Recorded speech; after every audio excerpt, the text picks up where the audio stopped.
আপুনি নতুনকৈ গাহৰি ফাৰ্ম আৰম্ভ কৰিব খোজে কিন্তু কি জাতৰ বা ব্ৰিডৰ পোৱালিৰে আৰম্ভ কৰিব এই বিষয়ে কনফিউজ, তেতিয়াহ'লে ভিডিঅ'টো স্কিপ নকৰি শেষলৈ চাই থাকক।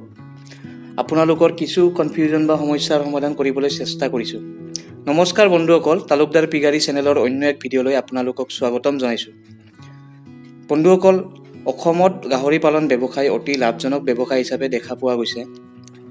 লাভজনক ব্যৱসায় হোৱাৰ প্ৰধান কাৰণ দুটা হ'ল গাহৰি মাংসৰ চাহিদা বৃদ্ধি আৰু গাহৰিৰ পোৱালি উৎপাদনৰ ক্ষমতা বেছি। সেই অনুযায়ী বহু ব্যৱসায়ীসকলে তেওঁলোকৰ সকলো ব্যৱসায় বাদ দি নতুন গাহৰি ফাৰ্ম ব্যৱসায়ত নামি পৰিলে। যিমান নতুন ফাৰ্ম গঢ় লৈ উঠিছে যদিও এতিয়ালৈকেও অসমত গাহৰি মাংসৰ চাহিদা অনুসৰি যোগান ধৰিব পৰা নাই। এতিয়াও বাহিৰৰ গাহৰি ব্যৱসায়ীসকলে অসমত গাহৰিৰ যোগান ধৰা দেখা পোৱা গৈছে। গতিকে বন্ধুসকল, আমি উৎপাদন বঢ়াব লাগিব গাহৰি ব্যৱসায়ত সফল হোৱাৰ বাবে।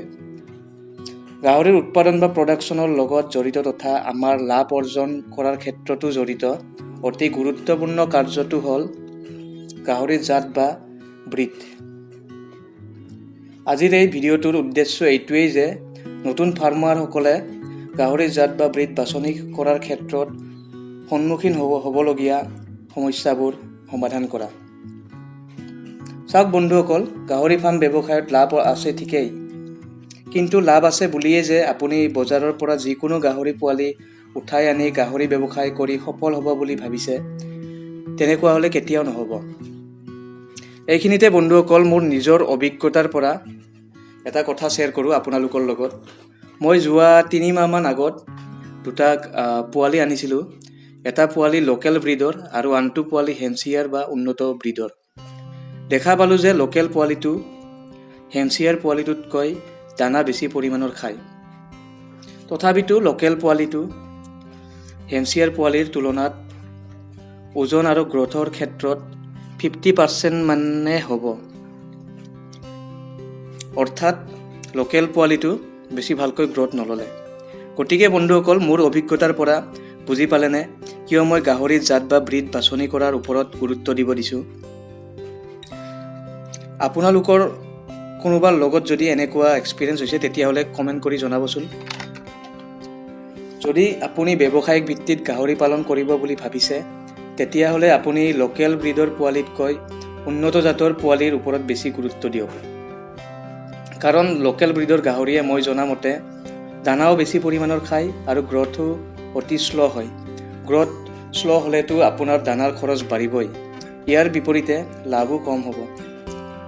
বন্ধুসকল, সেইবাবেই মই বাৰে উন্নত জাতৰ গাহৰিৰ কথা কৈছোঁ, কাৰণ আমি যিকোনো ব্যৱসায় কিবা এটা লাভ অৰ্জন কৰাৰ বাবেই কৰোঁ।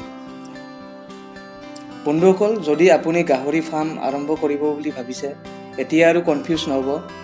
আপোনাৰ ওচৰ চুবুৰীয়াত যদি গাহৰি ফাৰ্ম আছে তাত যাওক, ফাৰ্মাৰজনৰ লগত কথা পাতক গাহৰি সম্পৰ্কে। ফাৰ্মখনৰ পৰা উন্নত জাতৰ পোৱালি আনক, যেনে Hampshire, Yorkshire, Landrace, large white, large black.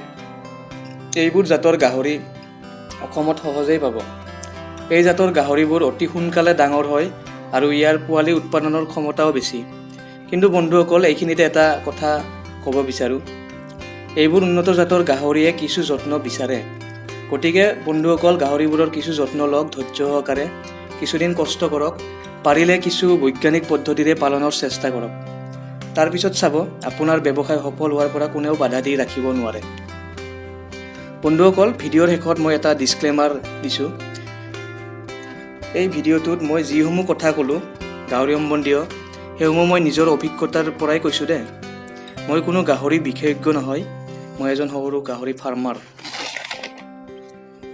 আশা কৰোঁ বন্ধুসকল, গাহৰিৰ বাছনিৰ ক্ষেত্ৰত আপোনালোকৰ সমস্যাৰ কিছু হ'লেও সমাধান কৰিব পাৰিছোঁ। আৰু গাহৰি পালন সম্পৰ্কে যদি কোনো ধৰণৰ প্ৰশ্ন থাকে নিশ্চয় কমেণ্ট কৰি সুধিব, উত্তৰ দিবলৈ চেষ্টা কৰিম।